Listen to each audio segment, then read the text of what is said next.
బస్తీలు ఎప్పుడు వచ్చినాయి? 40 ఏళ్ల కింద ఈ బస్తీలు ఏర్పడ్డాయి. 40 ఏళ్ల కింద బస్తీలు ఏర్పడ్డాయి. ఆ రోజు ఈ పని ఎవరు లేదు. ఆనాడు ఈ బస్తీలు ఏర్పడే ఎవరు ఏర్పాటు చేసిన బస్తీలు? కాంగ్రెస్ పార్టీ ఏర్పాటు చేసింది.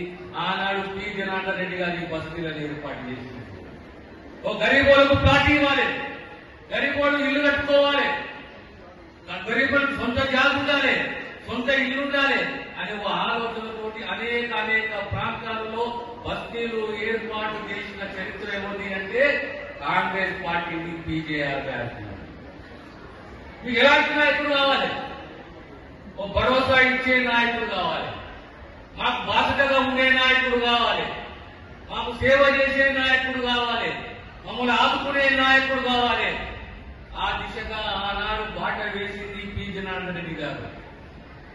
ఈ రోజు మళ్ళీ ఈ సభకు అధ్యక్షత వహిస్తున్నది ఎవరు అంటే జనార్దన్ రెడ్డి గారి కూతురు విజయారెడ్డి గారు. ఎప్పుడు మనం చరిత్ర మర్చిపోకూడదు.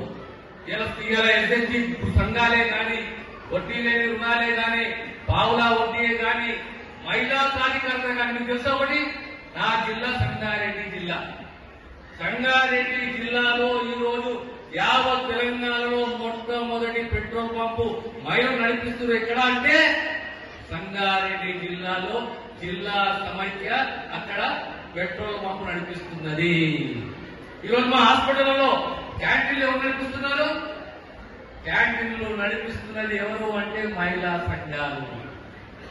క్యాంటీన్లే కానీ, హాస్పిటల్ క్యాంటీన్లే కానీ, మెడికల్ కాలేజీల క్యాంటీన్లే కానీ, కలెక్టరేట్ లో క్యాంటీన్లే కానీ, పెట్రోల్ బంకులే కానీ ప్రతి ఒక్కరు ఎవరు చేతులకు ఇచ్చినాం? ఈరోజు మహిళా సంఘాలకు ఇచ్చినాం. ఇదే మహిళా సాధికారత. రేపు మీ ప్రాంతంలో పెద్ద హాస్పిటల్ రాబోతున్నది. ఎక్కడ?